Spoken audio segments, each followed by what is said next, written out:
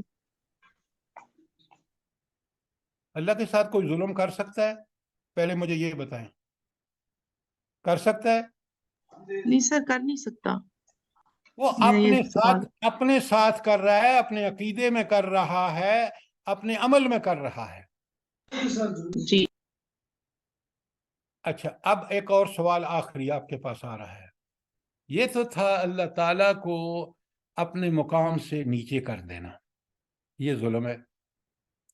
اب کسی اور کو، اس انسان کو، کسی نبی کو، کسی ولی کو مرتبے سے اٹھا کر اونچا کر دینا اتنا کہ وہ اس کے اہل نہیں، اس کا حقدار نہیں، یہ کیا چیز ہے دین میں؟ یہ غلو ہے. شاباش، یہ غلو ہے کہ آپ نے اس کے مقام کو سے اٹھایا اور بہت بلند کر دیا. غلو بھی غلط. غلو کی مثال آپ سن لیں، حضرت عیسیٰ کو عیسائیوں نے اللہ تعالیٰ نعوذ باللہ بنا دیا، یہ غلو ہے. اور مشرک اللہ تعالیٰ کو اپنے اعلیٰ مقام سے اٹھا کے نیچے لے آتا ہے. یہ تھا، ان کو سمجھیں، جلدی مت کریں. ایک ایک چیز کو اس لیے کھولتے ہیں، بار بار کھولتے ہیں تاکہ ہمیں سمجھ آئے، وہ ہماری زندگی، ہمارے فکر کا بھی حصہ بن جائے، ہمارے عمل کا بھی حصہ بن جائے. آپ اسے ایگری کرتے ہیں یا نہیں کرتے؟ جی سر. سر جی ایک سر. سوال ہے. اس ایک لیے سوال جی سوال کریں. سر، یہ جو ابھی ہم جہاد کے بارے میں پڑھ رہے تھے، تو ایک فرد اگر مطلب یہ آیات سن کے جیسے ہمارے جذبے بھی اس طرح کے ہو جاتے ہیں، تو اگر کوئی چاہتا ہے جہاد کرنا، جیسے ابھی فلسطین میں ہے، تو وہ اپنے طور پہ وہ کیا، یعنی کس حد تک کیا کر سکتا ہے؟